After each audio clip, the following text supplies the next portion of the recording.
Purely that. We haven't had any indication that the safety car's pulling off. No, it's not going to. It is a restart behind the safety car. It's green. It is green. I beg your pardon. So we are, in fact, going back to racing. And the car's then heading down towards the first corner with the 4 and the 912. Well, they weren't quite side by side as we headed out of Hohenrhein and the sequence of Tiergarten. It looks to be a good start from Adam Christodoulou, with Fred Makowiecki following his every move, but a spin for Jelmer Berman, and the Bilstein Mercedes is sideways and rolling backwards at the Yokohama S. That's going to cause mayhem for everyone behind, and I'm not sure Jelmer Berman's going to find a gap in the traffic to be able to pull back into line there. He was sandwiched, remember, between Maxime Martin and Fred Verviche. And the problem, of course, for Jelmer Berman is he doesn't just have to wait for the Group 1 cars to go through, he has to wait for the whole field, what's left of it, to go through, and so he will have to be a bit careful when he finds his gap in the traffic in order to go through there. But he was in any case a lap ahead of all the cars that were behind him, so he had nothing to lose, everything to gain, JP. Well, somewhat of a surprise to get a restart despite, well, very thick fog out on the Nordschleife. I don't envy any of these drivers for this first lap of the restarted race. We have an hour and a half to go in the 46th running of the Nürburgring 24 hours. It's turned into a bit of a special one. You don't want to go anywhere away from the RS1 channel of the network of Radio Show Limited channels. I know we've got alternative coverage going on RS3, but do not go anywhere until this one is done. We'll be back in a moment. The Nürburgring 24 hours. On RS1. On RS1. Part of the Radio Show Limited network. 2 o'clock in the afternoon, although you'll be forgiven for thinking it's more like 11 o'clock at night. Such is the visibility. The race leaders, having just been unleashed back onto the Grand Prix Strecke and the Nordschleife, are Adam Christodoulou and Fred Makowiecki in the 4 Mercedes and the 912 Porsche. Third position is the number 6 car of Hubert Haupt, and I wonder where Jelmer Berman is going to feed into this. He has completed a lap of the Grand Prix Strecke, but lost something like 13 seconds on the cars that were around him at the restart. It's an even hour. Are we doing our usual race update? No, I don't think we think so. Yeah, we already did the rundown. Check back to the previous hour. I gave pretty much every class leader within the top 40 during that at 5 to the hour. Time, Johnny. We've got a race for the overall lead here out on track, and a race. Obviously, we've restarted with everyone nose to tail. Yeah. So it's the first lap that you can make your best ground. Always has been, always will be. Don't let anyone tell you otherwise. And we've got that number 912 Porsche absolutely glued to the back of the number 4 Christodoulou Mercedes, as they are already out onto the Hatzenbach and beyond. And an overtake for Kelvin van der Linde, who I reckon's got ahead of Fred Verviche now in that Dunlop shot at Team Phoenix Audi. They are on the same lap, remember. So the top 2 are circulating now on lap 127. The 3 cars behind, Hubert Haupt, Maxime Martin, Jelmer Berman, all on the same lap as well. But Berman's lost all his opportunity to race with the Aston Martin 007 and the sister Black Falcon car because of the time lost at the Yokohama S. 6th, 7th and 8th places, or rather 6th and 7th, is the dice between the Audis. They've been more or less stuck to one another for the whole piece, and Kelvin van der Linde has got ahead now of Fred Verviche. And then the dice for 8th, 9th, 10th and 11th, they're all on the same lap. Matt Campbell ahead of Ed Sandstrom, the 44 car of Sven Muller, which is the Falcon Tyres car, and the 22 of Oliver Kainz. Standing water absolutely everywhere here, and Adam Christodoulou, this is a launch into the unknown for him. How on earth, Joe, do you know where to brake for some of these corners? This is why Adam Christodoulou gets paid what he gets paid, to do just what he's doing. A very, very cool young man. A very cool head on that young man is what I meant to say there. He's already into Callanhard. This is the getting towards the uphill section that brings us towards Bergwerk, and he's under. He'll know what immense pressure he's going to be under. There's no slouch in the form of Fred Makowiecki behind him in the Porsche, and he'll just be waiting. They'll both be waiting for one another to make that error, and that error can come very, very quickly indeed in these conditions. They're searching for the grip every time. It's a voyage of discovery. Every time you turn in, it's the feel that you have from the steering and through the seat of your pants every single time. And this is a very tricky part. It's a twisting, a braking entry into the towards Ex-Müller, and then we go uphill towards the right-hander over the brow. Christodoulou doing an exquisite job. There doesn't look to be too much pooling out there though, Johnny. It does look to be a relatively consistent track surface, i.e. very wet. On the positive camber corners, Christodoulou staying well off the apex because all the water's accumulated obviously right up against the curb. Also, Black Johnny, Falcon can barely watch this. It's that tentative, and this is just the first lap of quite a lot we're going to get through over the next hour and a half. At least fingers crossed we will. Don't forget, off the conventional textbook racing line, that's where the grip is. There's no layers of rubber, so you find grip. You're actually making contact with the tarmac, and Kelvin van der Linde in the number 1 Audi there are almost getting into a bit of a slide, so the Audi's not quite finding the grip as well as the Mercedes at the moment. Nick Tandy, I think, far more comfortable driver than observer of his teammate Fred Makowiecki. Very pensive indeed, keeping tabs on the progress of the 912, and they're setting near identical sector times. So despite Adam Christodoulou's good work in the number 4 Mercedes, Fred's right with him. We're talking maybe 8 or 9 car lengths in the braking area as they're now heading into the carousel. Now, how much grip's going to be on the concrete as they rumble their way around this tight left-hander? Both cars are spat out the other side and still pointing in the right direction. So Mercedes still versus Porsche, half a second between them at the start of the lap. It's about the same now. But an enormous gap, Johnny, built up back to the 3rd, 4th and 5th place cars. Remember, there's a lap in any case between the first 2 and 3rd, 4th and 5th, so it's not as if the green Black Falcon car can actually catch up with Fred Makowiecki, but they've kind of separated themselves away from that battle for the lead in order to have their own private little battle. Now heading for Brunchen. So Hoher Act, they've gone through, and Wipperman, and Brunchen will appear in their sights in a moment. Flansgarten after that, and once they've done one lap, I suppose you put some of this in the memory banks and you know a little more next time around how much grip there is on offer, as Fred Makowiecki ran a little bit wide. That might have gained him some time though as he was up on the paved curbing. And on a popular streaming site, there are so many accidents on the tourist laps around here. I often catch sight of cars clattering into the barrier and very nice road cars being quickly damaged. But both GT3 leaders have got through safely at Brunchen. And from the distance and the pace that they're doing so far, I think that they're going to be able to do the whole of the remainder of the race without a fuel stop, without any need to stop for fuel.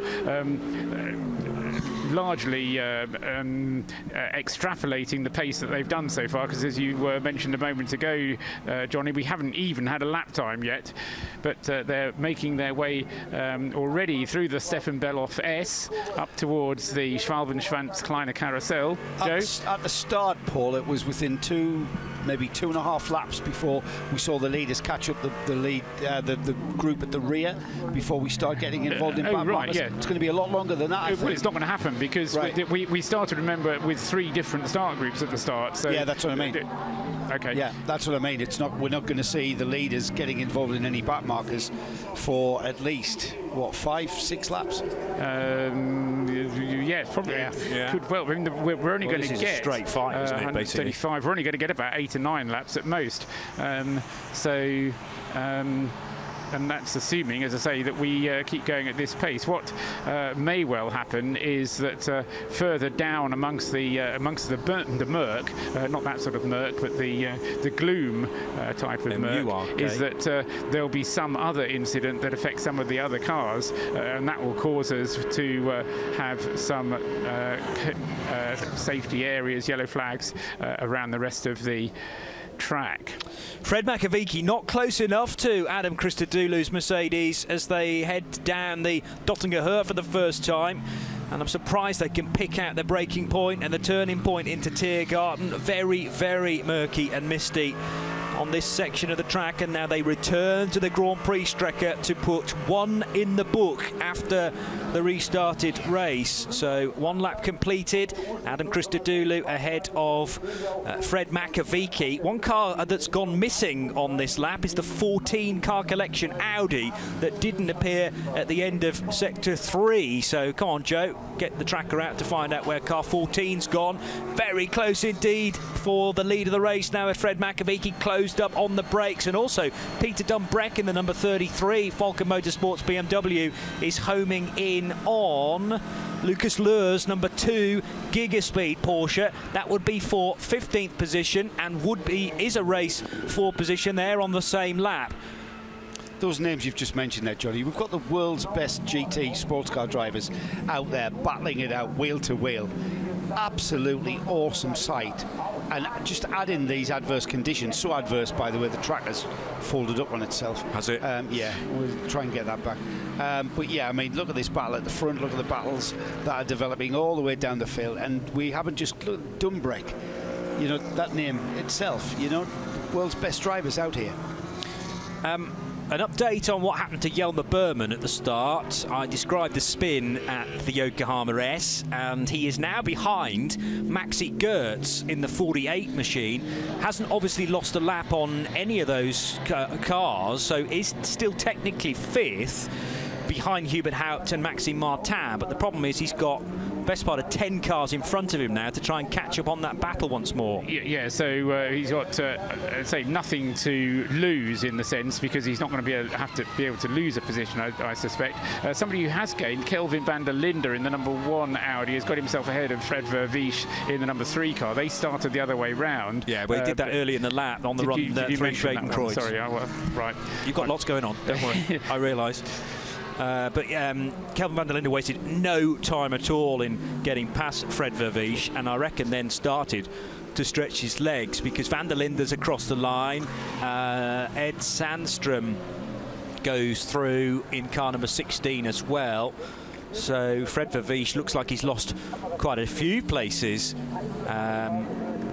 to the number 16 and the 44, but due to the nature of the cars being gridded up again, doesn't actually lose those spots, because the cars behind him that have now overtaken him are a lap behind, if you see what I mean. There are certain parts of this track that the Porsche is better than the Mercedes. Just through the hats and back there, the switches, the left, the right. The Porsche's all over the back of the Mercedes.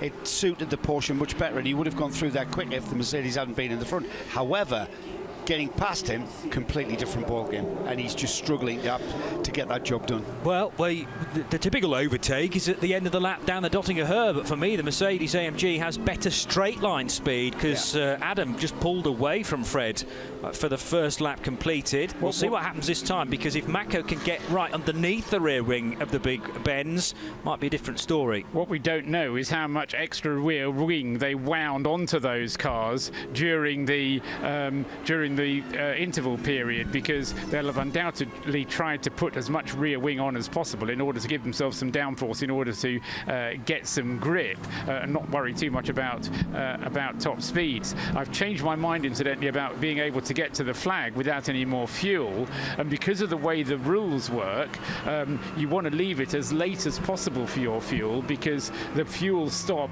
is going to take as long, not as the amount of fuel takes to go in, but as the regulations say, based based on the number of minutes to the end of the race. So everybody is going to leave it until the last lap in order to come in to refuel. So we've got the fascinating prospect here of the whole field. Now, admittedly, they're getting spread out, and we've got at least another hour before they're going to come in for that last stop. But we've got an hour for them to get spread out. But then literally every single car in the SP9 field is going to want to come in to refuel. The final position on the podium is also not decided yet, because Hubert Haupt under massive pressure here from Maxime Martin in the Aston Martin Vantage. They started this lap by separated by 0.355 of a second, and the Belgian was right with Hubert Haupt into Arenberg that time, just trying to turn the screw as safely as he can, because the last thing he wants to do is try and put the pressure on and fall off himself. Have we got enough fuel stations for everybody to do that, Paul? No. On the last lap? We haven't, have we? And just for the listeners who are coming in and haven't heard us describe the refueling, it's not like a refueling situation that you maybe have seen at, say, a World Endurance Championship race where each team deals with the refueling of their car. There are fuel pumps, pretty standard fuel pumps, what the kind of thing you get at your local supermarket or service station, with hand pumps, exactly the same, that you serve the fuel from exactly the same as you would your road car, and they're positioned down the pit lane, but there is certainly not one per garage, is there? But no, and I think I might be slightly over-egging the pudding. Let's create excitement, Paul. But it creates I excitement. don't think we need to this year. No, I don't and we didn't need to last year or the year before, frankly. But you see, but the point is, because the fuel stop is going to be so short that this leading group, for example, is going to be done and away before the second group kind of gets in amongst it. So I don't think it will turn out to be a problem for them. But as I say, we do have this fascinating prospect that cars will be coming in on their final lap in order to minimise their final pit stop time. With one lap to go, is it just an in and out as quick as you can, or will it still be done on the stopwatch? It's got to be done on the stopwatch. This table goes all the way down to 1 minute, unless there's been a bulletin somewhere, which I haven't yet seen, to suspend the table of minimum pit stop times. And that may have been a sensible, it may have been a decision that Falcon was taken, but I haven't seen the bulletin for that event yet.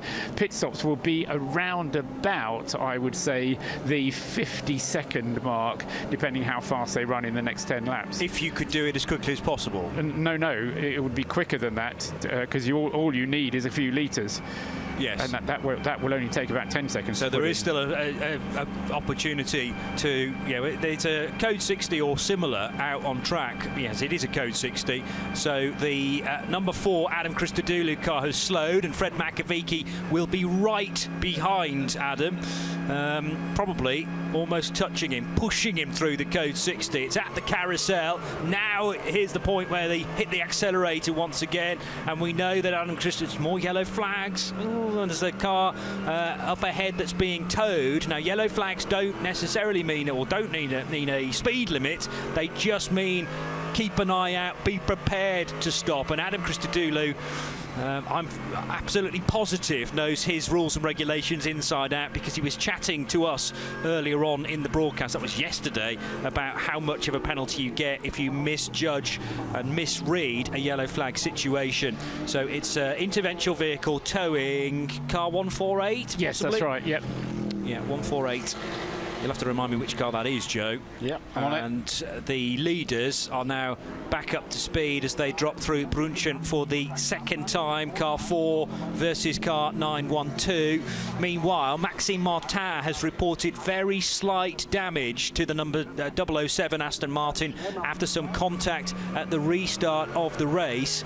I don't think it's going to hamper his progress, because he's totally able to stay up with the speed of the Hubert Haupt Mercedes, car number 6, as Adam Christodoulou once again does a little wheelie as they reach Brunchen proper and then head on towards, or rather at Flansgarden. Struggling to pick up the satellite, I'm afraid, John. The tracker, you mean, so it's not as reliable as it had been earlier on, but nevertheless gives us a good indication of roughly where the cars are on the lap. They're heading for Schwalbenschwanz. Yeah, the 148 stopped up at Hohe Acht, and it is Fabian Fink at the wheel of the Porsche Cayman in V5, which was second in that class. So Christodoulou now heading into the, and Makowiecki into the real tricky area as far as visibility is concerned. The cloud hanging in the air around Schwalbenschwanz and Galgenkopf and onto the Dottinger Höhe as well. Now, how close can Fred Makowiecki get this time around? The Mercedes was able to pull away on straight line speed, but it all depends what sort of route Adam Christodoulou can get out of this fast right-hander, and this will determine his optimum speed down the Dottinger Höhe, pulling for gears, and Fred Makowiecki, headlights ablaze, is very close indeed, but the big Mercedes-AMG is able to keep pace with the Porsche behind. There's absolutely no one else in this race, seemingly. And he's not getting any tour whatsoever. He's absolutely tucked up under the rear wing of the Mercedes. Is he going to get any performance advantage from the slipstream? It doesn't look like it. They're already at the kink. And we've lost our screens because of the fog. And this is ominous for the final lap, because even if Fred Makowiecki can get by in the twisty stuff, I reckon the Mercedes has got the horses to haul back again. So all Adam Christodoulou has got to do is just not make any huge errors as he squirms and slides his way out of Hohenrhein. And this is a good run for Fred Makowiecki this time down the main straight, because of that throttle application that had to be so careful. And Adam Christodoulou in full defensive mode now, virtually touching the pit lane as he heads down, and Makowiecki's going to be as late on the brakes as he can, but he's no grip out there either. Christodoulou's not going to make the corner, is he? They're side by side into the second round. There's contact in the second bit of the Yokohama S, and Christodoulou spun. Adam Christodoulou spins to 90 degrees, and the Porsche is by. Fred Makowiecki's through, screams down at Manthey, and Black Falcon think, what on earth is happening here? Because Christodoulou, after the contact, spins only to about 90 degrees though. He was able to find first gear pretty quickly, and Fred Makowiecki are now scrabbling for grip as they run downhill to the Dunlop hairpin once more. This is still far from decided, folks. The Porsche has been held up by that Mercedes now. We're going to see that Porsche disappear, I'm afraid. Especially, it's got more nimble handling, it's got better grip through the twisty bits. The Mercedes might have the straight line, but that Porsche's got the performance elsewhere. I think we're going to see the Porsche now leave the Mercedes behind. I think you're right, Joe. Cast your mind back 23 and a bit hours, because the Manthey Porsche disappeared off like a scalded cat at the beginning of the race, didn't he? I just am wondering whether Black Falcon might be able to pull a cat out of the bag by not being, because they're going to come in later, that will be a shorter pit stop that they'll be able to do at the end. And depending, because the amount of fuel they need is not what dictates it, it's the length of that pit stop.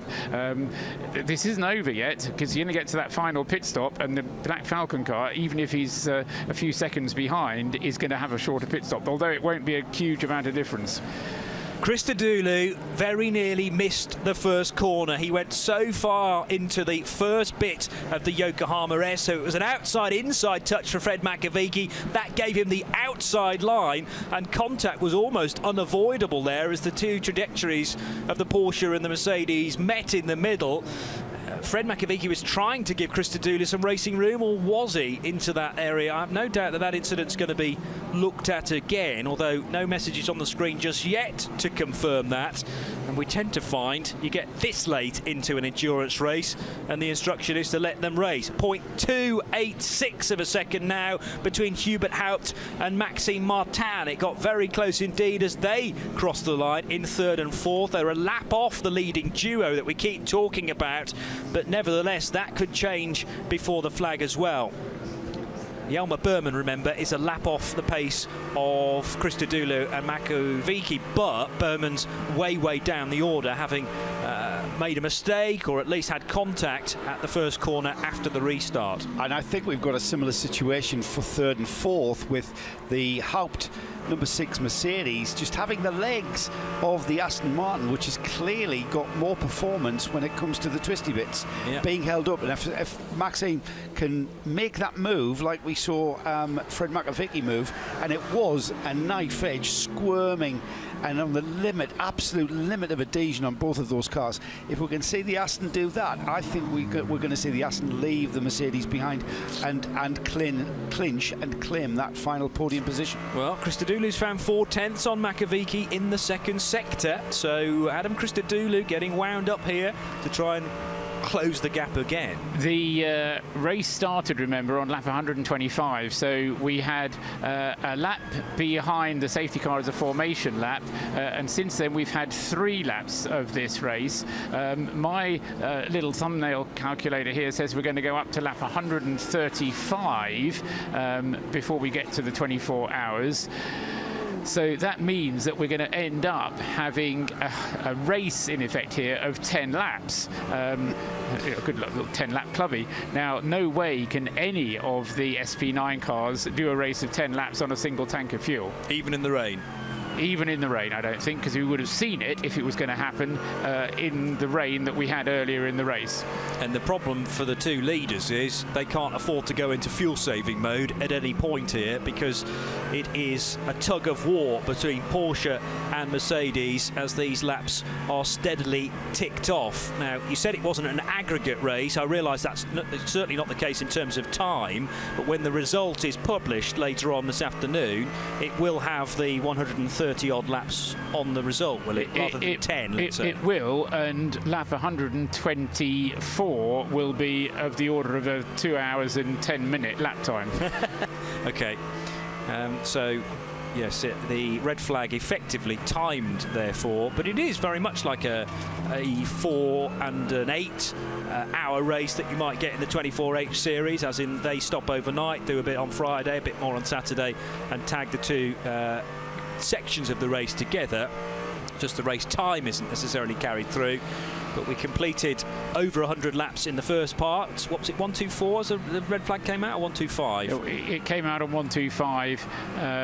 Originally it came out on 127, but we went back to 125 because of the red flag rule. Need to go back to the lap before the red flag came out. And this is lap 129, and Fred Makowiecki trying his level best to shake the Mercedes, but I'd say it's still getting larger in the rear-view mirror. We'll know in a second. In fact, they've already been through the split, and that was time gained again by Adam Christodoulou. We're talking tenths, but 4 tenths in sector 2, 3 tenths in sector 3, and all of a sudden that gap's going to come down again. And bear in mind, we know the Mercedes is very strong down the Dottinger Höhe.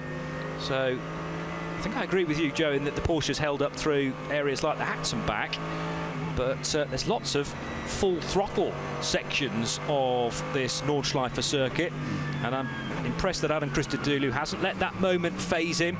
He just forgets it, and that's the key to great people, the greats in sport, is that you make a slight mistake or something doesn't go your way, instantly get it away from your mind, as Fred Makowiecki decides not to take to the concrete at all at the carousel. He slipped out, completely slipped out the carousel. If you go in there too hot, it just kind of spits you out. You lose grip on the concrete. Yeah, which that is like ice in this weather, isn't it? The carousel, the concrete part of the carousel was the drainage ditch. The track, you meant to go and stay on the tarmac. And it was, I mean, maybe it was Cracchiola himself that ditch hooked the whole drainage concrete ditch and put the car in it. Right. And fired the car out. I'm just noticing both drivers are using the non-textbook wet line, which is offline where the grip is. There is no rubber, there's no constant use on that piece of tarmac, and you can find grip, remarkable amounts of grip off the line, and that's what we're saying from not just the 2 leading cars, but also the cars behind them. Haupt, Martin, Berman, Van der Linde, they're all doing what needs to be done. Down the hill to Brunchen they go, and Fred Makowiecki again is wide. The Porsche is slithering and sliding. It's getting understeer. It's giving him oversteer as well. What of the battle for 3rd and 4th? Time gained by Maxime Martin to the tune of 0.8 of a second. And Berman, well, Berman's way back, unfortunately, after that spin. No, it's good times, but Berman lost a load of time at the Yokohama S, so actually sits behind Maxi Gerst, doesn't he? Or yeah, he's about 21. He's 21 seconds behind Maxime Martin. Yeah, so it's which is a 24-hour race. I mean, that's miles behind, isn't it? Isn't it just? So we have the I know on this lap, John, very good times, but as I say, he lost about half a minute as the race was restarted. So the timing screen tells us he's in 5th place, but bear in mind that he is, because he's just a lap off the lead. Now we've got traffic, Joe, and we predicted traffic a lot later than this, although Fred Makowiecki and Adam Christodoulou have got through that pretty quickly. Fred deciding to go again the high side of the Schwalbenschwanz too. So that's where all the grip is, the asphalt rather than the concrete, and I can totally understand that as Adam Christodoulou's off the road and into the barrier. Adam Christodoulou in car number 4 hits the barrier to driver's left, and that was him pushing too hard into Galgenkopf, and that might have decided it, depending on how much damage has been done to the front left corner of the Mercedes. He's still going to keep the right pedal nailed down the Dottinger Höhe, but no longer is Fred Makowiecki visible for Adam Christodoulou. He's way up the road, and that, as I say, might just have decided it Porsche's way, Joe. Just shows how hard that Adam was pushing. You know, he was just scrambling that last bit of momentum to get him out onto the Dottinger Höhe and carry that speed, but he just ran out of grip, didn't he? He just went off to the left, kissed the barrier, not quite sure just what, if any, damage has been caused to that Mercedes. They're quite a robust car. They are, and it looks like the dive planes are actually still intact. He was all over the standing water on driver's right, then turned in at the usual point at Galgenkopf, and it just understeered off into the barrier. But what the barrier did was actually just bounce the car back onto the tarmac, and if he's hit it sort of relatively straight, maybe the Mercedes will be okay. It's not coming to the pits because Adam Christodoulou is still flashing the lights on the main straight. Obviously you don't want to come into the pits because that really would decide it. Front left corner, showing a little bit of a scar, but he might have got away with that. Incredible. Even the winglets on the front bumper of the car. The dive planes are still there, aren't they? I think he's caught that absolutely square on. He knows all the secrets around here, Adam Christodoulou, after several VLNs and also the qualifying race too. But Fred Makowiecki knows this place like the back of his hand too.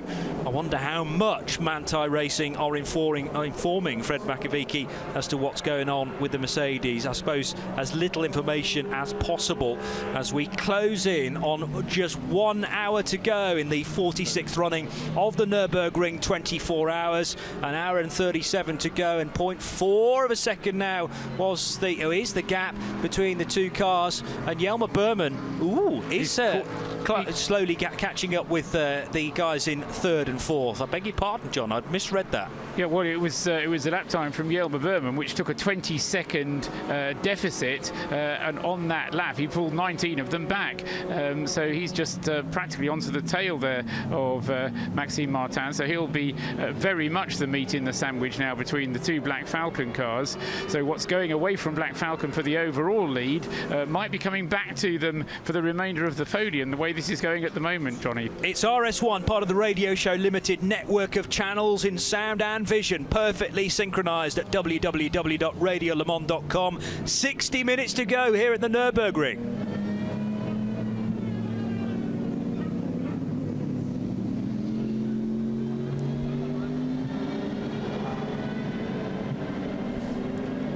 Fred Makowiecki leads the way with the lead then 3.6 seconds, and it is Makowiecki from Adam Christodoulou in the number 4 car. So that gap that was 0.5 of a second has now been extended to 3 times that. Big Q again, all stuck behind a Hoffa Racing BMW for the 6, the 007 and the 5 cars. Is there a green flag there? I can't tell because it's so foggy, but the guys involved in the battle think they are, and they are now absolutely nose to tail. The 3 front engine cars, Hubert Haupt, Maxime Martin and Jelmer Berman, threading their way through Hatzenbach. More slower touring cars to get by safely, including one of the Toyota Corolla Altises from Team Thailand. Jelmer Berman right round the outside and just about cuts off the nose. So Maxime Martin waiting for his opportunity. Spray is right in his face for the Aston Martin, but Hubert Haupt looks to be struggling maybe with the grip levels. The cheers are finally starting to really rise here in the Aston Martin lounge. He tries round the outside, does Maxime Martin, but that might just open the door for Jelmer Berman. So Berman is poised and ready to pick the place off from the 007. still in the same order as they head for Flugplatz, and the cars don't quite leave the ground in these weather conditions. No change in the order, obviously, for the leaders, because that wedge being driven between Makowiecki and Christodoulou after the accident by Adam at the start of the Dottinger-Her. But you have one battle taken away from you. You're presented with another at this year's Nürburgring 24 Hours. This time a three-way dice for 3rd, 4th and 5th positions. Maxime Martin flashing his lights at the car ahead of him, telling him to get out, you know, I'm coming through. And you want to hope he's clicked the same icon as Adam Christodoulou. That's the no damage icon on the sim, because clearly that's what Christodoulou had. And is Christodoulou right on the tail of the leader, Johnny? Leaders together, and this is all down to traffic as well. 3.6 seconds was the gap at the start of the lap. They're much later on now in the middle sector, and Adam Christodoulou has been able to maybe judge the traffic a lot better than Fred Makowiecki. I told you this wasn't over. They turn left then, heading now down the hill towards Breitscheid. We're at Metzgersfeld for the leaders, and Adam Christodoulou made contact with the back of the Porsche, for my money there, as Fred Makowiecki, masses of oversteer for the 912 Manthey Racing Porsche, but brilliantly controlled. I'm thinking back now to Lawrence Vantor, who his heart monitor was, what, 197 beats per minute or something crazy for one qualifying lap. These guys are going to have to do something like 10 laps back to back with, well, not quite 0 mistakes, because we've already seen one from Adam Christodoulou, but it looks like situation still recoverable, even if you do clang the barrier. It happened to Christodoulou. It can happen to anyone. It can happen to Makowiecki. It can happen to Haupt. It can happen to anyone out there, because it's a forge of discovery. Every time you brake and turn into a corner, there's a different level of grip, and they're making minute adjustments and feel every single metre of this course. And it's the concentration level is just phenomenal. And we saw that Christodoulou, he had the wake-up call. He went off, he turned in, the car just washed out, understeered off, just bounced off the barrier. He's had the wake-up call. It hasn't deterred him. He's gone even quicker, and he's now on the tail of Makowiecki, and he's challenging. And the place that the Mercedes can perhaps get it done is if he comes out onto the Dottinger-Her with more momentum, he will have the drag. Unlike the Porsche, who could not drag by and not take advantage of any slipstream, I think the Mercedes has got the legs on the straight. That huge engine in that car can out-drag that Porsche down the straight. The Aston has got by Hubert Haupt. The Aston Martin is into 3rd position, and Jelmer Berman up to 4th place. Hubert Haupt dropping to 5th position. And I said the 6 car was struggling there for a little bit of straight line speed. It certainly looked the slower of the 3 cars, and it was definitely the 007 that went through the timing loop at the end of Sector 3 as the leader of that trio, with Berman right behind, and it was a real slow 3rd sector for Hubert Haupt there.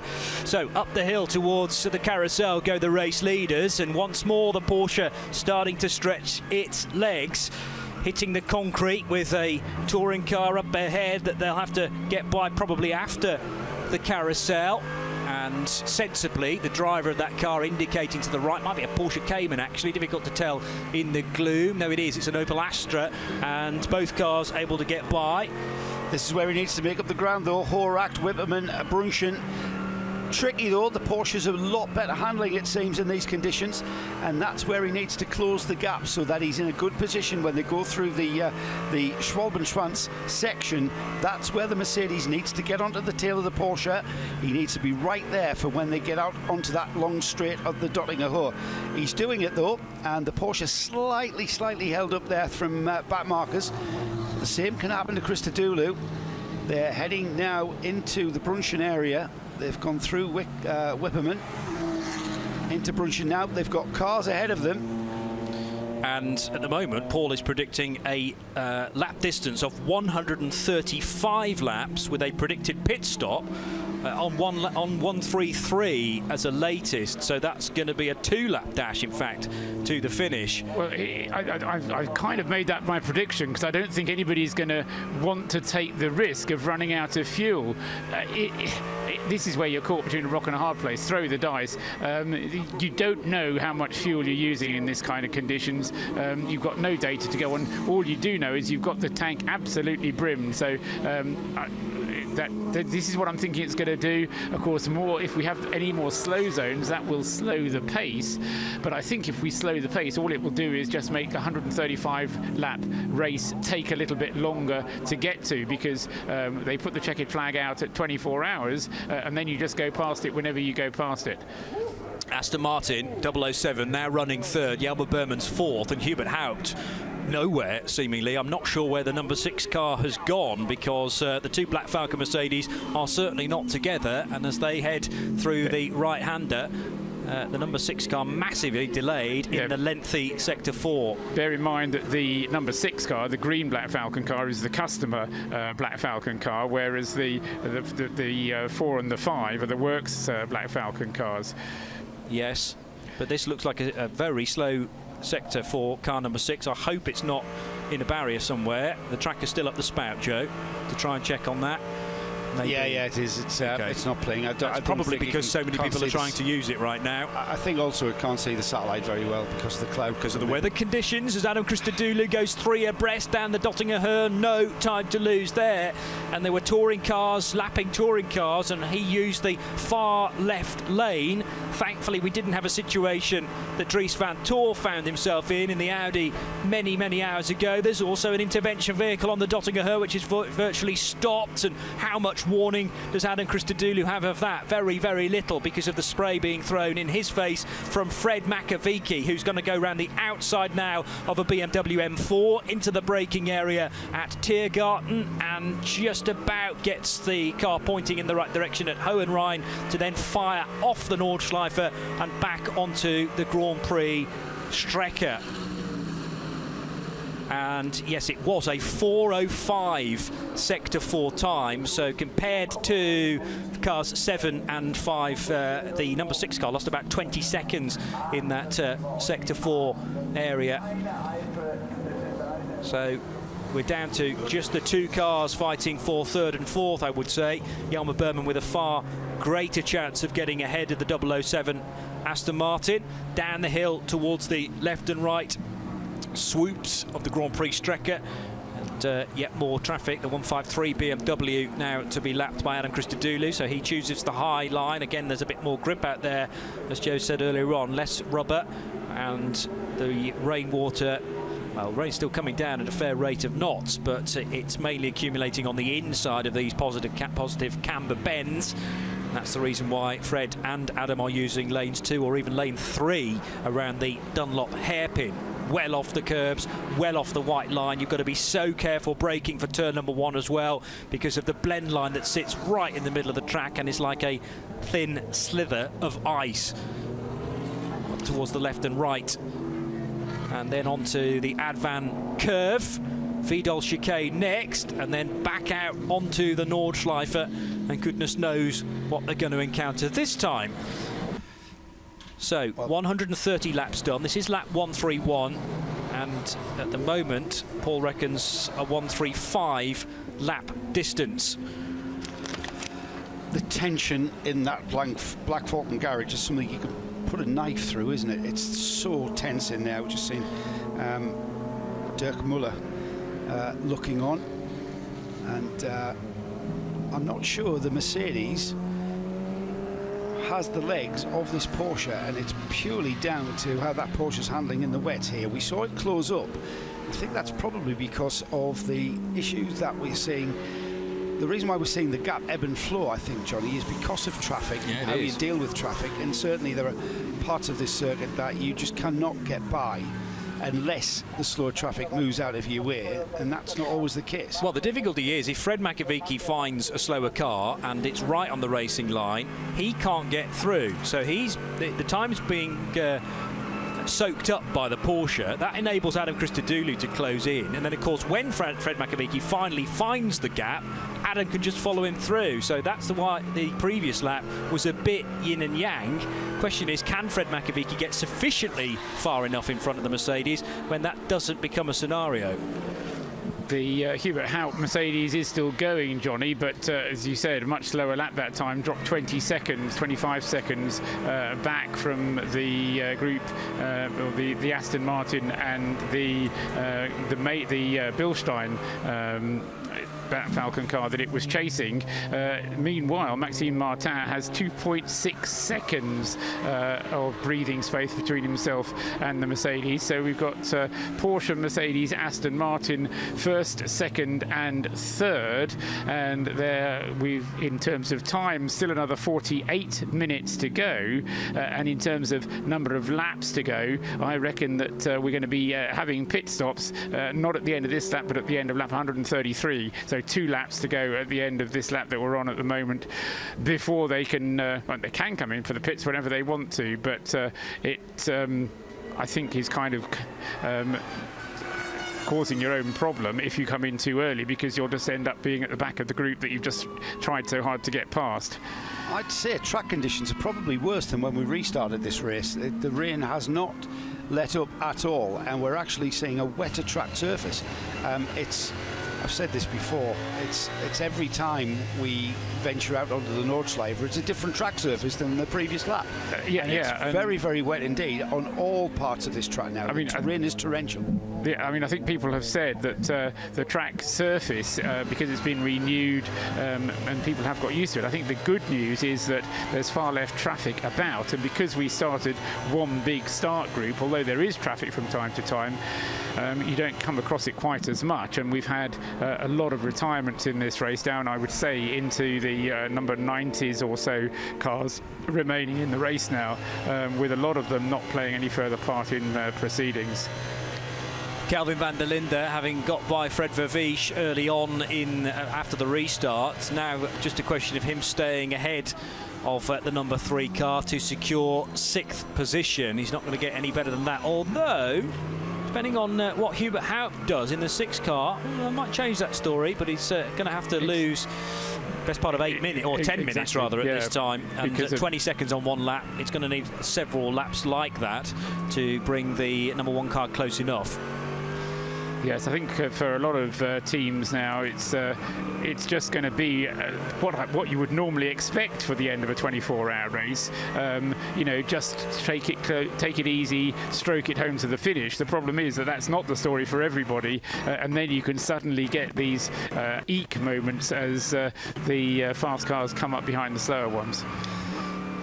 Adam Christodoulou is losing masses of time now. 5 seconds in Sector 3. He lost about 2 seconds in Sector 2 and a second Sector 1. Now, is the damage to that Mercedes starting to tell after he hit the barrier? Or is he fuel saving?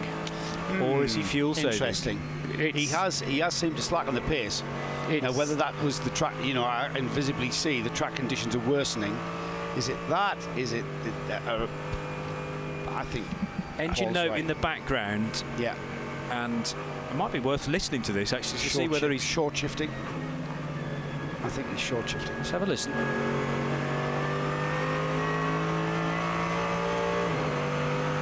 It's definitely short shifting. Lifting and coasting there, I would say, too. Coasting, yeah. Paul nailed it. Field save. He's recognised he can't keep pace. He knows the Manthey car is going to have to stop for fuel, so he's saying, I can sneak through. Surely that's a decision that's been given him. Oh, he'll be told. Yeah. No, he'll have been told what to do.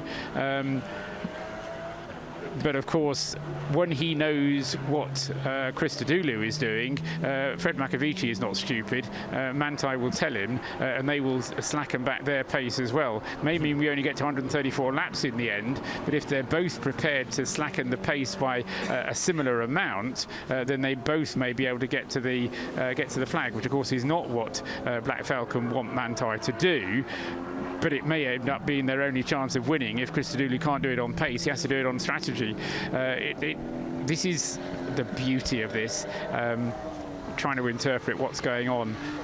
Do you think that's Black Falcon thinking on their feet after the Mercedes was overtaken by the Porsche, after the Mercedes ended up in the wall? Clearly the battle didn't go their way, so they then got to come up with a different plan. They'll have thought that through. They'll have got themselves, during the 2-hour break, they'll have put themselves in the truck and they'll have said, right, what are the possible things that might happen? And this will have been pre-planned. I'm quite sure of that. Sean Breslin and the crew at Black Falcon, vastly experienced at endurance racing, vastly experienced at the Nürburgring. But had the Mercedes stayed ahead, we'd have been on plan A. Yeah. Here's a different tactical approach, Paul, for an opinion from you, for right turn lover. Would it have paid off to do the last stop before the last 70 minutes? Sorry, to do what? You're talking about needing to refuel. Yes. To before the finish. Yes. So would it have paid off to do that earlier, like with 70 minutes to go, rather than with 20 minutes to go? No. There are good reasons for this. Yeah. If right turn lover has to look at the table and works it out, it doesn't work. The problem is that you only need a splash of fuel to get to the flag, and if you do the splash of fuel at the beginning, it has to be a pit stop of some 3 minutes or so. I suppose. I don't know, because maybe RTL is clever, because it depends how the lap counter would work. Because presumably, because the race organisers were saying the race starts with a 0-length stint, if you will, if you'd have come in at the end of your first lap and done your stop then, but even so, at the end of your first lap, your stop would have been around 50 seconds. It's a good question, and I think you might have had to check with the organisers what you would have done, but in fact nobody came in at the end of the first lap. No. The problem was that you were down into the last 70 minutes of the race, so short after the start of the race. But no, nobody's tried that, but it would have been interesting to mix it up. And the race restarted with an hour and a half to go, and this rule is enforced from 70 minutes to go, isn't it? So yes, it would be from that. If you'd pitted in that first 20 minutes, the reference point is the start of your stint, isn't it? Yes, and the question is what the race organisers would have said was the start of the stint. If they said the start of the stint was when the safety car pulled off, which sounds reasonable enough, then you could have had a short pit stop. Would you have been able to get enough fuel in, though? Because you could do with two laps at the end, and you would have only completed one lap. Yeah, no, I think that would have given you enough. All right. Yeah. Because one of the laps is the lap behind the safety car. Have you disappeared up your bottoms yet?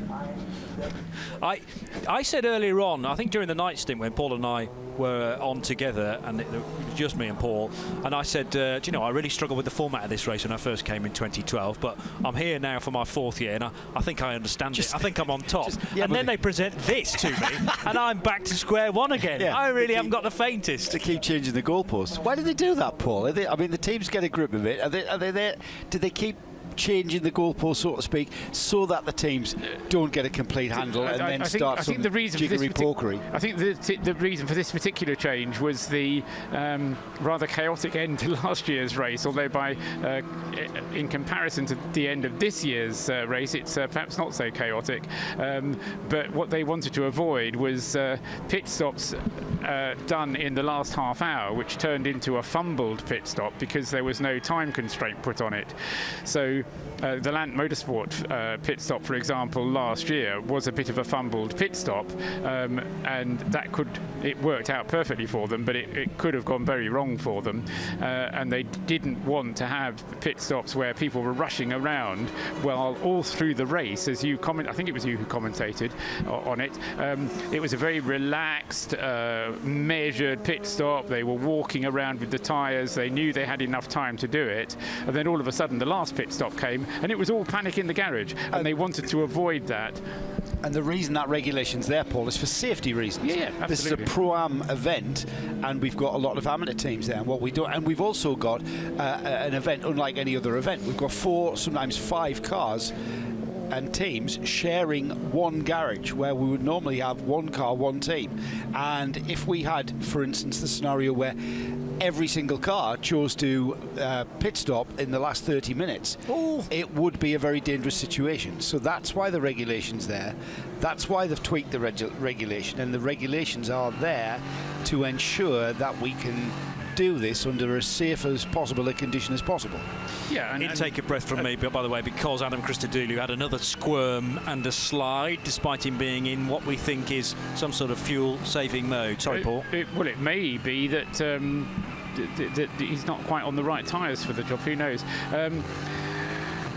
as ever, this is speculation. No, what Joe says is right, is that safety is a prime consideration, and like all organising bodies, the ADAC attempts to learn from the events of previous events in constructing the regulations for future events, and that's the kind of what happened in that situation. 12 seconds is that gap now between Fred Makowiecki and Adam Christodoulou. I'm just looking at the lap between third and second, Paul, because Maxime Martin last lap through there, 10 minutes and 4.2. That's in difference to the, in comparison, I should say, to the lead car, the 912 Makowiecki Porsche, 10 minutes and 4.7.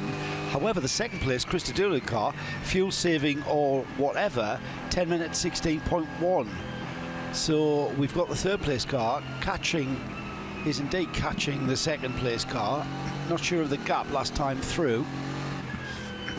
Yeah, but that's another one to watch. The gap, so between 7 and 5, you mean, 007 and 5? Between 4 and 7. Oh, 4 and 7, beg your pardon, right.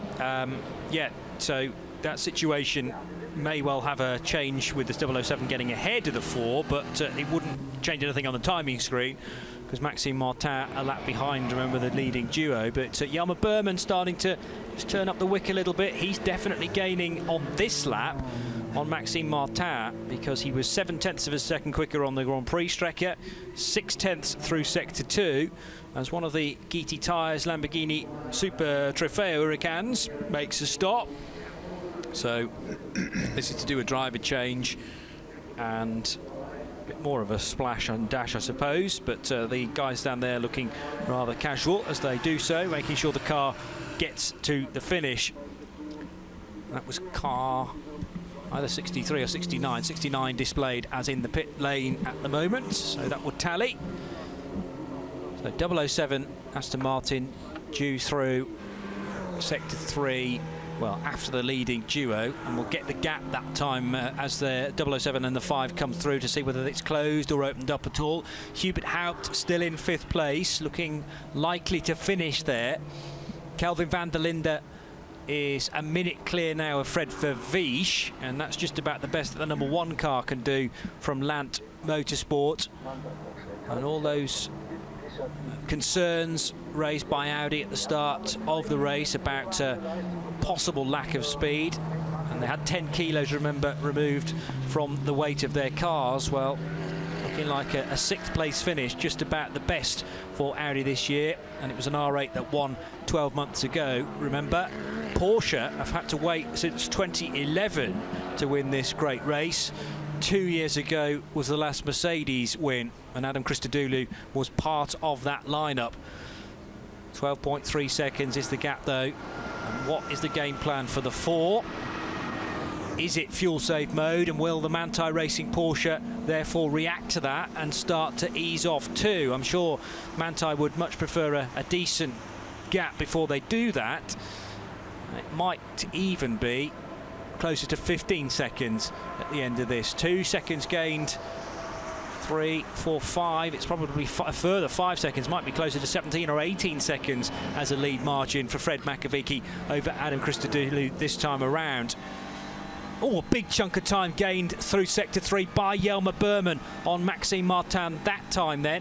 6.6 seconds the gap at the start. It's going to be a lot less than that at the end of the lap if this continues, as the 33 car of Peter Dumbreck works its way through Schwedenkreuz and into the braking area at Arenberg. Peter Dumbreck is in 15th position and trying to get close to Marcel Fessler by the end of the race. They're on the same lap, 25 and 33, but there's about a minute to try and find for the Falcon Motorsports Beamer. This is warming up rather nicely, isn't it, as we're heading into the closing stages. This was a race that just keeps on giving. That's extraordinary stuff. And the weather here in the paddock, Johnny, the rain's eased off, but it's that horrible sort of light drizzle mist that gets in everywhere. It makes you, without you really realising it, you come back in and your hair's wet and your clothes are wet. You know, it's that kind of just massive humidity, 100% humidity at the moment. It's like standing in a very fine shower spray. Yeah. Peter You get the feeling this is not open though, over that yet. Certainly not. Certainly not. One thing's for sure: the gap between the first and the second place cars is opening up. But we were able to go on board from an audio perspective on Adam Christodoulou's Mercedes. He is definitely easing off before the corners. He's short shifting. That number 4 he's car. Not trying to save that last stop, is he? I can't believe. Yeah. No, that's what I think he's trying to do, or at the very least make his last stop a couple of seconds quicker. But the problem is that the way the table goes down, although it declines, it doesn't decline enough to make it worth staying in, because all you gain on your pit stop is about 3 seconds, but you have to drop a minute behind in order to get those 3 seconds. So that's not worth doing. The only thing that's worth doing is to miss the pit stop altogether, but it's the last roll of the dice. Well, I was going to say, a question then becomes, and we talked about this in the middle of the night, Paul, you and I, there's no championship points up for grabs, so win, or at least have a chance of winning, or settle for second. So the Mercedes, if it runs out on the last lap and it doesn't end up on the podium, what have they lost? If they want the win that badly, then the only way they're going to get it is to stay out. Well, what they can try and do, what Black Falcon can try and do, is to make Manthey go fast enough that they have to do an extra lap, and then and then if they run out of fuel on the very last lap, then they don't complete the lap, and when Christodoulou comes through, if he goes through after the 24 hours is up, he'll get credited with that lap. Yeah. And then they hope that the 912 doesn't finish. Yes, because, but given that, then they both will be credited with the same number of laps, so then that won't work for them. So they've still got to get ahead of them at some stage. Yeah, exactly. They've got to pass them on the road. But Adam Christodoulou clearly doing a bit of lifting and coasting, as Johnny was saying, as he's into Tiergarten now. It's not the same body language on the car, though he's taking plenty of curb as he comes through the final chicane. The unmistakable sound of the Mercedes engine.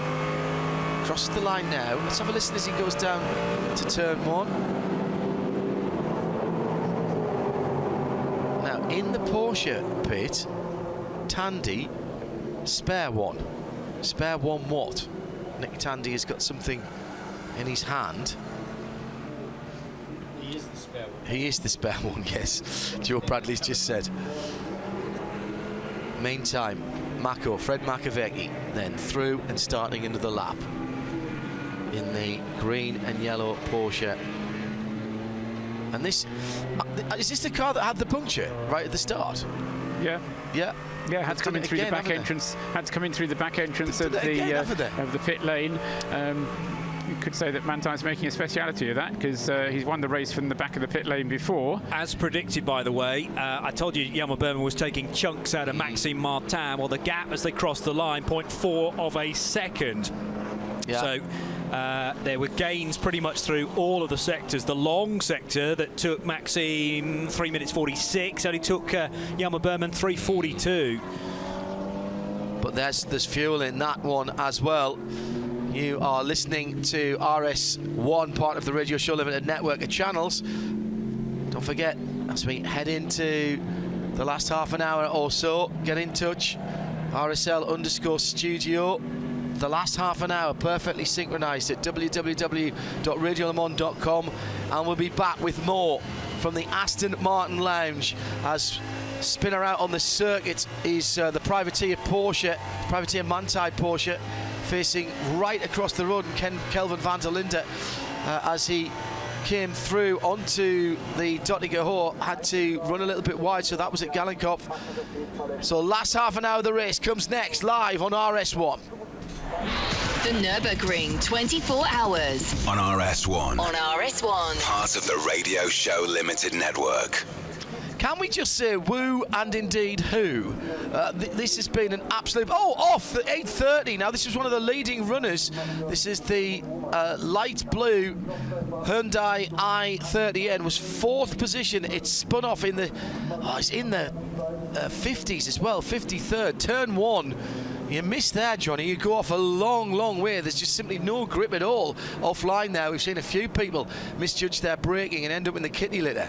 Yeah, that's where Gabriele Tarquini ended up in a VLN earlier on this year as well, when they were testing that car ahead of this big race and ahead of the World TCR races here this weekend. I reckon the 12 car, the Manthey racing machine, driven by Lars Kern, actually broadside at Schwalbenschwanz, so the exit out of there and onto the Dottinger Höhe, and thankfully the car didn't come back across the track to fully block the route of Kelvin van der Linde. It's yeah, he's just a little bit further round, isn't he? Just coming on back onto the Dottinger Höhe. Lars Kern, the man who took the Porsche road car to a record early part of this year. That's since been broken again by Porsche.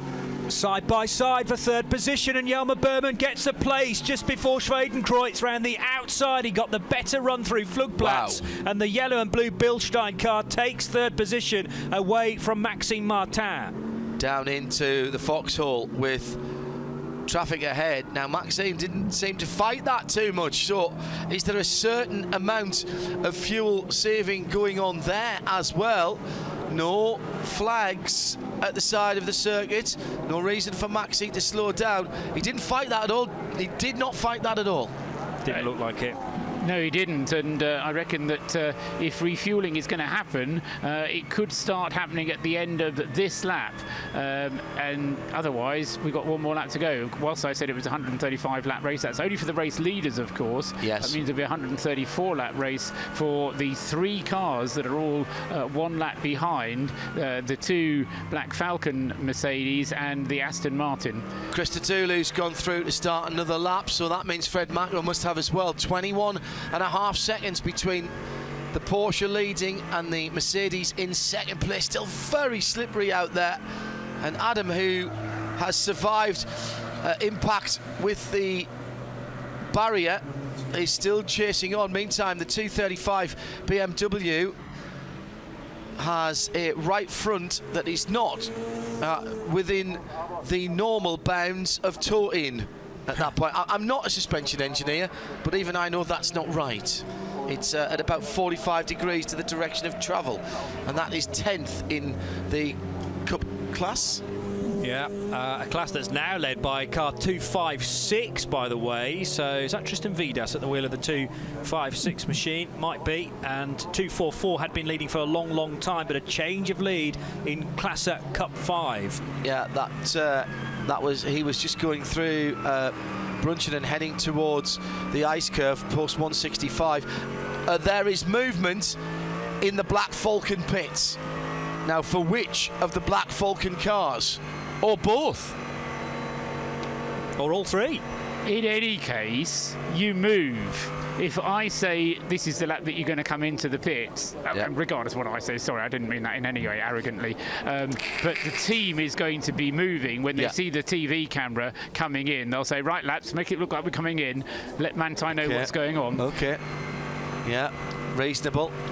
Christodoulou. So is this the big dummy then from Black Falcon? Are they trying to sucker the 912 into the pits and then basically send Adam to the end? It's either that, or they're just going to do their pit stop. They're going to get their car to the end of the race the way they'd like to. They're going to run their race. They're going to be assured of second place then, and in effect capitulate at this point. Certainly you can understand Olaf Manthey's face being a little bit smiley at this point, because that team does seem to have the upper hand at the moment, holding all the trump cards. How long to go then? 25 minutes? Yeah. Yeah. Okay. Got a possible discrepancy of up to 20 seconds on this timer, because when they reset the when they restarted the race, there was a bit of resetting of timing going on, which I wasn't able to pick up. Right. So 24 minutes, pretty much on the nose to go. What do you do if you're Manthey, Johnny Palmer? Do you stay out and just run your own race? Don't be fazed by anything that goes on behind you? They've got a 21-second lead, and that's going to take some whittling down by all their rivals now. So Fred Makowiecki's been pushing on. but I think they've always been thinking they would need to stop. Now that they've got this lead, are they too late in the stint to be reining things back and going into fuel-saving mode? Not quite sure whether Fred Makowiecki's been in that mode for a few laps anyway. Joe Bradley rightly reminds us that the checkered flag goes out as time elapses. So, you know, where you are on the track, ideally you want to be coming out of Tiergarten with 5 seconds to go. Well, that will happen if you make a pit stop. If you don't make the pit stop and try and do it without the stop, then you get to the checkered flag and it's not there because 24 hours hasn't elapsed for you, but at least you are completing that lap. Yes, good point. And you've completed it first. Yes. Right. Oh, my goodness. My goodness. The worry is, of course, if there's 30 seconds to go and you've got a 20-second lead and you go across the line and you run out on the final lap and your competitor comes through with 5 seconds to go and they've got enough fuel and then they pass you on the last lap. Yeah, that's what happened 2 years ago. Yeah, the two exactly. Mercedes side by side making contact, and Adam Christodoulou was in the right scenario on that occasion. Ooh, and again a squirm coming out of the Schwabenschwanz and towards Galgenkopf to go back onto the Dottinger Höhe, past the scene where he clattered the barrier several laps ago now, but so easy for that Mercedes to understeer wide, safely back onto the long straight. What do they build AMG GTs out of that you can clatter the barrier as if you were on a video game and just ride round the outside on the grass and not nail the throttle? Didn't even knock a winglet off. No, he didn't. Not even bent one of those dive plane type things. Past one of the Pixum Team Adrenaline BMWs from the Cup 5 class, a class, I'll remind you, that's still led by Tristan Vidas in the 256 car, at 34th position overall.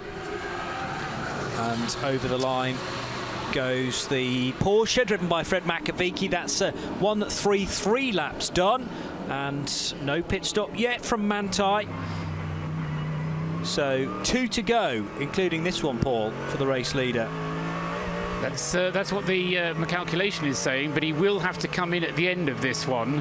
Yeah. And if he doesn't come in at the end of this one, then it will be 3 to go, and then it's very difficult to see how he's going to have enough fuel to do all of that. Right. So this picture may become a little clearer in another 10 minutes' time when Fred Makowiecki comes out of Tiergarten and he either heads for the pit lane or he confuses us once more and stays on the track. Max Martin has dropped back 8 seconds from Berman. Yeah. So that is over as a fight in terms of pace. But what has David King and the team down there got up their sleeve? Are they trying something tricky? They're all on the top 4 are all on their 9th lap of this stint. And then don't forget they did a formation lap as well. Yeah, exactly so.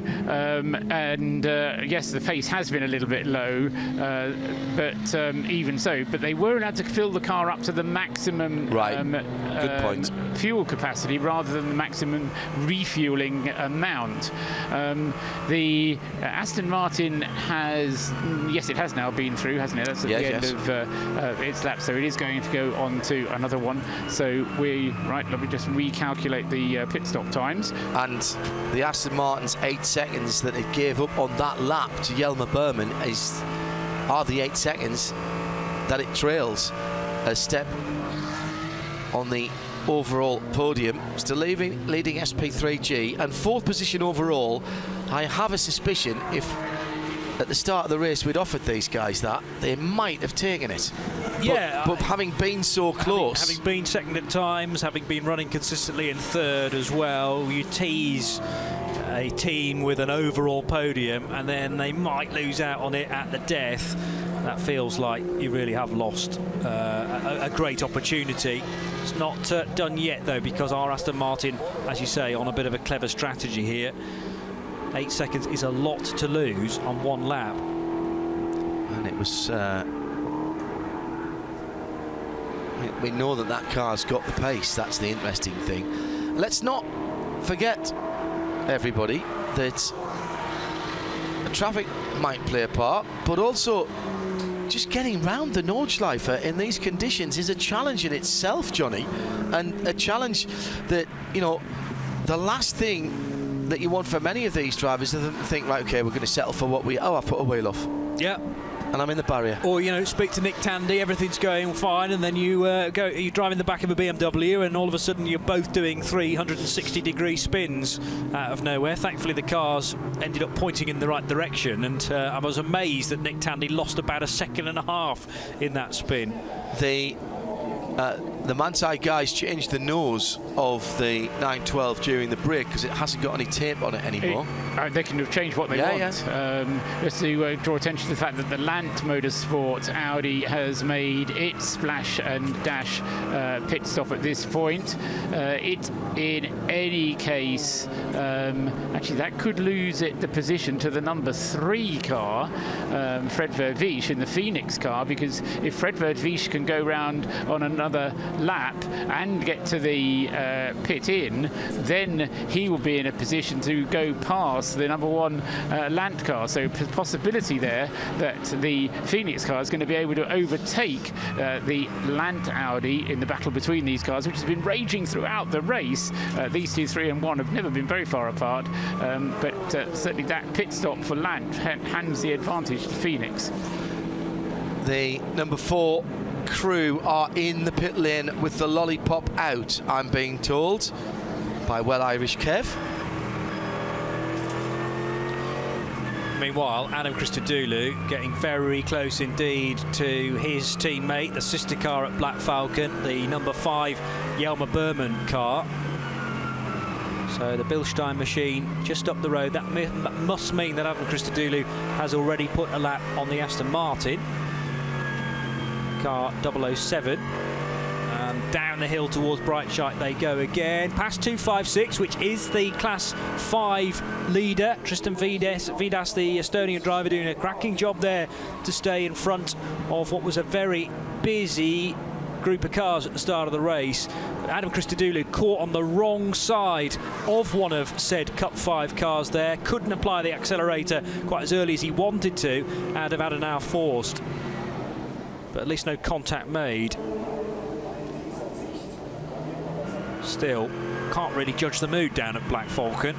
There's anticipation. Pensive. There's certainly some pensive faces, but do they know that they've got something in hand? Are they realising that they might be able to get to the end of this race without the need for a stop? And have they forced Manthey Racing into a definite splash and dash? Very tricky to read, even with 15 minutes to go, 15 and a half minutes left, and so difficult to predict who's going to win this, purely because the race leader, certainly 912, must have to come in for one final stop. And so does the second place car. I'm pretty convinced of it, Adam Christodoulou at this point, because his pace has not been that much different. So they're both going to be into the pits at this final pit stop. The pit stop itself will be a whisker over a minute when it comes in, a minute from pit in to pit out. So I think it's be a minute and 4 seconds is the minimum pit stop time. And the problem for Christodoulou is that he is not that far behind Makowiecki, that his pit stop's going to be any deal shorter. So they're going to come in 20 seconds apart and probably go out 20 seconds apart. The similar situation will happen between the Black Falcon car number 5, the Bilstein car, with Maxime Martin in the Aston Martin, and then it's just going to be who can get out of the. I mean, let's assume the car starts, and that nobody drops a wheel or forgets to do the bolts up and all those other things that can go wrong, and then it's just going to be a last lap dash. Paul's such a sunny little soul, isn't he? You don't account for anything before it's happened. No, I agree. This race in isolation tells me that. Just look at what happened to Manfilter, thinking, well, they had done all the bolts up seemingly on the wheels and still one fell off. Just looking at the sector times, Johnny, 2:21.9 in sector 3 for our leader, 2:25.2 for second, 2:25.7. So it's around about 21:22. Well, not if you're Jelmer Berman. He's just done an 18.5 in the middle sector. So he's pushing. Now, do we read anything from that? He did a 9.50 last time around. That's, 8-9 seconds quicker than anybody else on the circuit. Does that mean they're particularly worried about fuel? Will he come in? Surely he's going to come in at the end of this lap. Has to. He has to. I think the only thing he might be trying to do is to catch up with the Manthey car and frighten it, and frighten Makowiecki into thinking that it's Christodoulou coming up on his tail. The plan, clutching at straws a little bit, but you never know. In the tricky visibility, very easy to confuse one Mercedes-Benz from another. Heightened senses to look out for the SAP car, I suppose, from Fred Makowiecki, but Manthey will be keeping him well in tune with the location of his nearest rival. I reckon he's coming into the Kleiner carousel now, is Fred Makowiecki. Under 13 minutes to go now.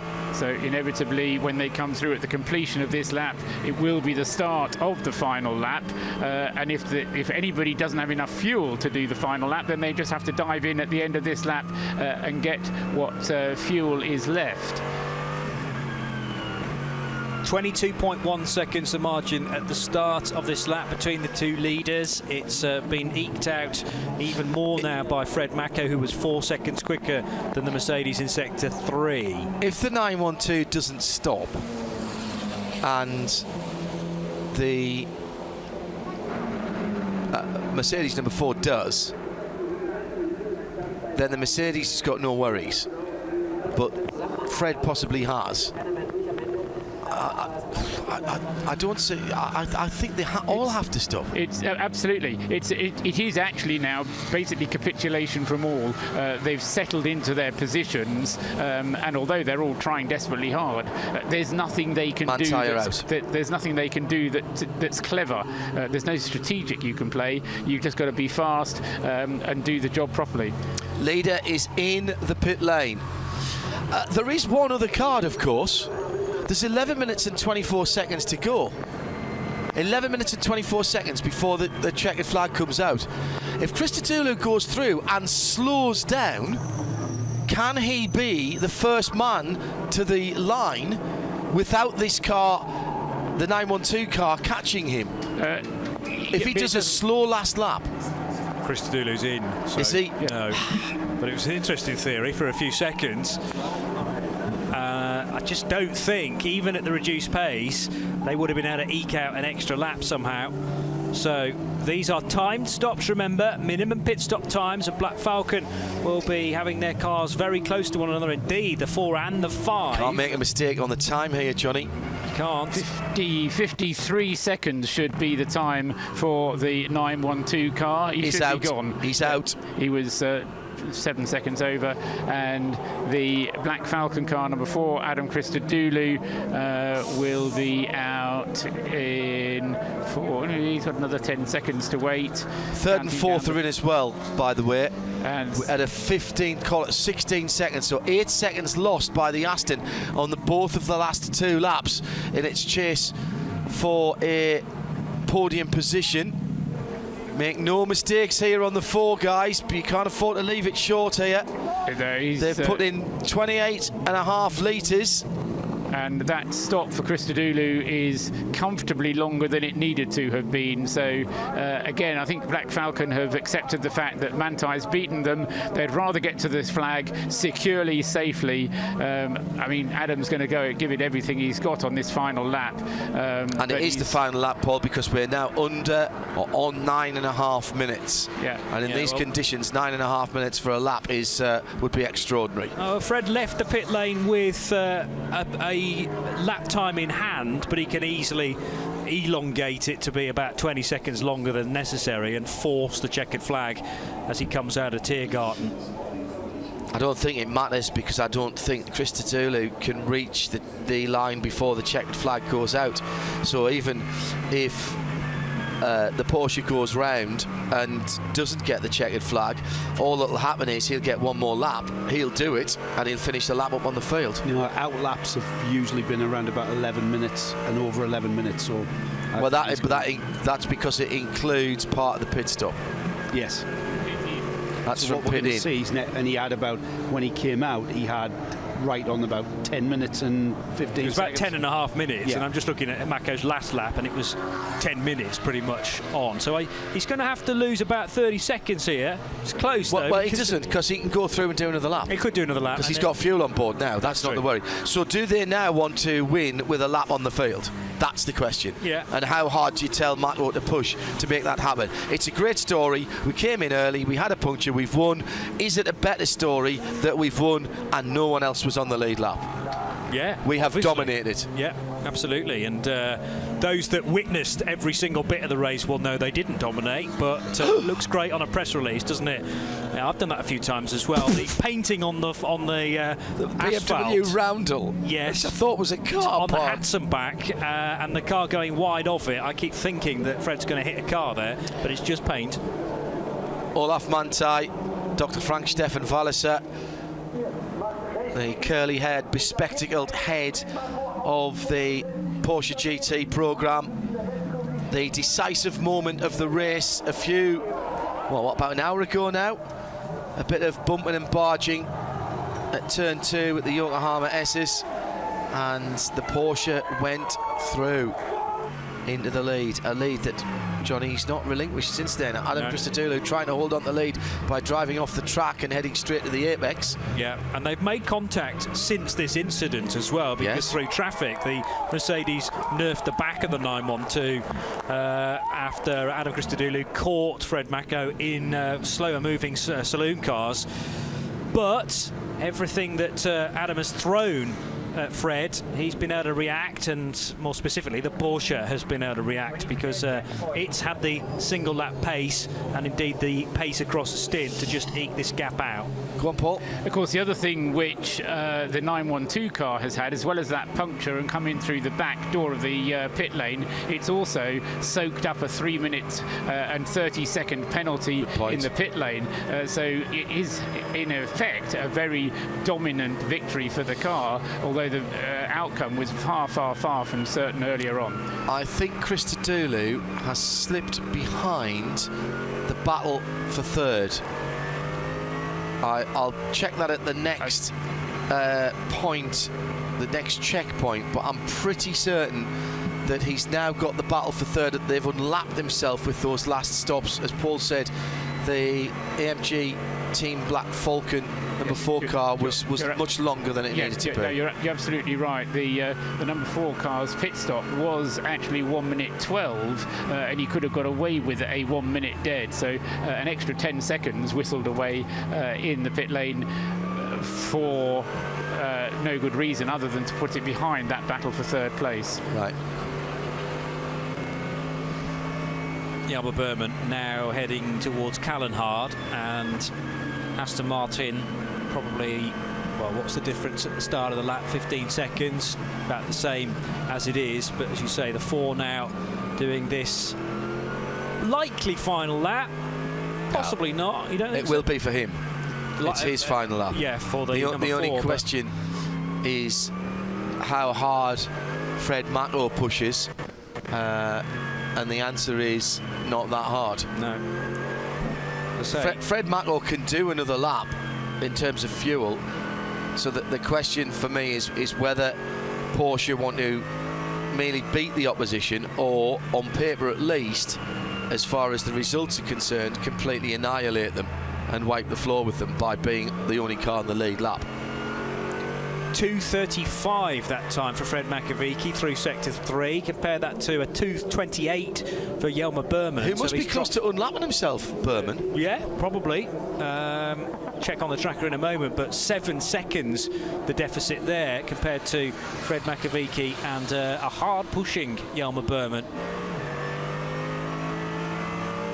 So Berman is now heading out of Bergwerk. The race leader, Adam Christodoulou, still trying to find the 912 car. There it is, just behind him. He is behind him. 912 and, well, the 5 car displayed at the moment on the tracker. Maybe not. Just behind. Yeah, maybe not. And do you want to get a Black Falcon Mercedes too close there? No. You know, No. the danger is that the sister car might do something very, very silly indeed. Better to stay ahead of Jelmer Berman, who is well and truly revved up after his stint-long battle with Maxime Martin. Out of the carousel goes Fred Makowiecki, and he's deliberately losing time through these sectors. 3 minutes and 25 seconds to go before a checkered flag is displayed. 2 minutes and 50 before Fred Mako gets to the line. So he's going to have to slow down quite a bit more not to do a lap. I don't think it matters. I don't think he needs to take that risk. What I don't understand is why Christodoulou is absolutely hammering along. They've settled for second, haven't they? And there's not much point in throwing the car off and losing second place. So he's just driving well and truly within himself. Yeah, I'm pretty sure that Mako is going to get around and be able to do this extra lap. I agree. Christodoulou won't have to do an extra lap because the checkered flag will be out by the time he gets there. So it'll be a proper lap of honour for Manthey here, because he'll be able to tour around on his own, and provided he gets to the flag at the end of it. In fact, even if he doesn't get to the flag at the end of it, he'll be fine, because he's completed the most laps in the time of the race. The other effect of this as well is I think Berman's going to get an extra lap Jelmer Berman's going to get an extra lap as well, which will put him a lap ahead of the Aston Martin, which I don't think now will get another lap. It's going to be touch and go. It's really going to be touch and go as to whether the Aston gets to the line before the checkered flag comes out. But I think Berman is close enough that if he keeps his pace, he will, and they will then finish on the same lap as the number 4 car. Yeah. Christodoulou stuck in quite a bit of traffic now at Brunchen, and blue flags frantically being waved by the semi-sheltered marshals under there is a bit of a roof there, but I'm not sure it prevents the sideways rain that we've had plenty of. More than a golf clap for the marshals, the recovery operators, track services. Any 24-hour race is hard. Any race on the Nürburgring, harder still. This one, well, weather-wise, we've boiled them, we've frozen them, and we've soaked the marshals this weekend. Thank you, every one of them, and also to everyone here at the Aston Martin Lounge who have helped us out and allowed us to make our 12th broadcast from the ADAC Zurich 24 hours of 2018. How close is the leader, Johnny? Bring him home, Johnny. It takes just under a minute to do the Dottinger Her, and I saw Fred go through sector 4 with about 1 minute and 5 on, so there is an option just to rein things back on the Dottinger Her. 35 seconds to go, and some of the other SP9 cars further down the order have been completing this final sector in over a minute. He's got traffic to deal with. I also spotted an injured Audi working its way into Tiergarten, and I just wonder, there's the Audi with a headlight missing and slotting through. Berman goes by. So Berman's going to get another lap. So he's unlapped himself from the leader and will get another lap. Now, what happens here? I think they're both going to go through. Now, he's waiting for the checkered flag. It's Fred Makowiecki. And how's the timing going to be? He's going to crawl across the line to make sure he gets the race finish here. Did Berman get through? And for the first time, Berman got through, but the first time since 2011, it's Porsche that take victory. And the pit wall down at Manthey absolutely erupts. It's just a faint smile on the face of Olaf Manthey. Not technically running the team these days, but it's a team that very much still carries his family name, and now the big grin erupts on Olaf's face, and everyone else down at Porsche can start to celebrate. Christodoulou comes through in second. The margin of victory then at the end, 26 seconds. Really don't understand why they weren't pushing hard to make them do the other lap. I think they realised that they were beaten. There are times when all you're going to do when you're going to push is just you're going to make another mistake, and I think they just realised that second was the best they could hope for. Jelmer Berman then in the number 5 Bilstein car is